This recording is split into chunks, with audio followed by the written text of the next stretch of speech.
সংস্কার নির্বাচনের প্রক্রিয়ার মধ্য দিয়ে একটা গণতান্ত্রিক বাংলাদেশ, একটা নতুন রাজনৈতিক বন্দোবস্ত প্রতিষ্ঠার চ্যালেঞ্জ আছে। সেই চ্যালেঞ্জের মধ্যে আমাদের পদ্ধতিগত জায়গাগুলোতে রাজনৈতিক পক্ষগুলো একটা ন্যূনতম ঐক্যমত্যে আসা দরকার। আমরা একটা ঐতিহাসিক সময় পার করছি আমাদের দেশে, এবং আমাদের দেশে পুরো রাষ্ট্র ব্যবস্থা, আমাদের অর্থনীতি, আমাদের সমাজ, আমাদের সংস্কৃতি সংস্কার এবং একটা বলতে পারেন একটা বড় গণতান্ত্রিক রূপান্তরের সংগ্রামে আমরা নিয়োজিত। আমরা সেই কাজটা এগিয়ে নিয়ে যাওয়ার জন্য সকলেই যার যার সাধ্য অনুযায়ী চেষ্টা করছে, বিশেষভাবে যারা ফ্যাসিবাদ বিরোধী সংগ্রামী ছিল। আমাদের সামনে সংস্কার নির্বাচন এবং এই সংস্কার নির্বাচনের প্রক্রিয়ার মধ্য দিয়ে একটা গণতান্ত্রিক বাংলাদেশ, একটা নতুন রাজনৈতিক বন্দোবস্ত প্রতিষ্ঠার চ্যালেঞ্জ আছে। সেই চ্যালেঞ্জের মধ্যে আমাদের পদ্ধতিগত জায়গাগুলোতে রাজনৈতিক পক্ষগুলো একটা ন্যূনতম ঐক্যমত্যে আসা দরকার। আমাদের মধ্যে অনেক দ্বিমত থাকবে একটা গণতান্ত্রিক সমাজে, সেটাই অত্যন্ত স্বাভাবিক।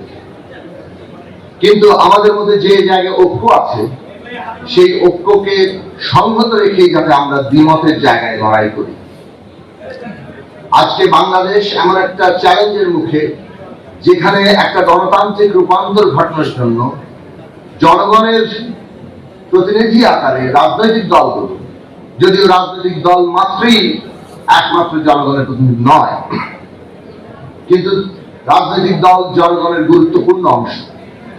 কাজেই প্রাথমিকভাবে রাজনৈতিক দলগুলো যেখানে সর্বসম্মত হচ্ছে, সেইটা আমাদের জাতীয় সনদ হবে, এইটার উপরে আমাদের পদ্ধতিগতভাবে দাঁড়ানো দরকার।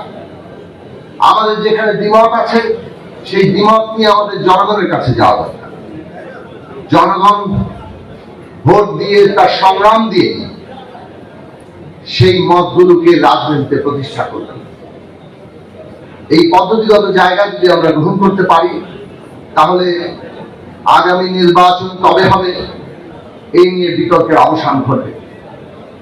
এবং আমরা আশা করি অন্তর্বর্তী সরকার সংস্কার এবং নির্বাচনের দ্রুত রোডম্যাপ দিয়ে এই অনাকাঙ্ক্ষিত বিতর্কের অবসান ঘটাবে। অন্তর্বর্তী সরকার গড়ে উঠেছে এই সকল রাজনৈতিক শ্রেণী পেশা এবং বিশেষভাবে আমাদের আন্দোলনে ভূমিকা রাখা ছাত্র সমাজ, আমাদের শ্রমিক জনগণের সমর্থনের ভিত্তিতে। কাজে এই সমর্থনের সমষ্টিক জায়গাটা বিবেচনায় রেখে আমাদেরকে অন্তর্বর্তী সরকারকে পদক্ষেপ নিতে হবে। অন্তর্বর্তী সরকার মৌলিক প্রশ্নে কনসেনসাসের উপরে দাঁড়াবে, সেইটাই আমাদের আকাঙ্ক্ষা।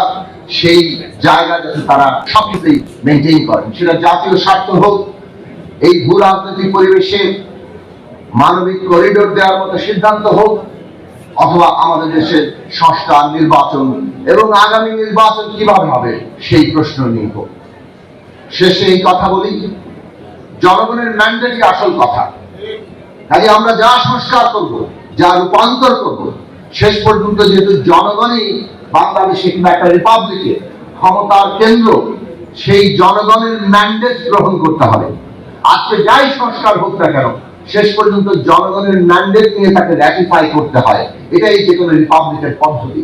কাজেই আগামী নির্বাচন জনগণের ম্যান্ডেট নিতে হলে যে মৌলিক সংস্কারের কথা আমরা বলছি, সংবিধানের মৌলিক সংস্কার, ক্ষমতা কাঠামোর মৌলিক সংস্কার, সেই সংস্কার করতে হলে সংবিধান সংস্কার, সভা নির্বাচন এবং আগামী জাতীয় সংসদ নির্বাচন একসাথে করে জনগণের ম্যান্ডেট নিয়ে বাংলাদেশের গণতান্ত্রিক রূপান্তর ঘটানো, সেটাই হবে আমাদের জন্য টেকসই একটা রাজনৈতিক পন্থা।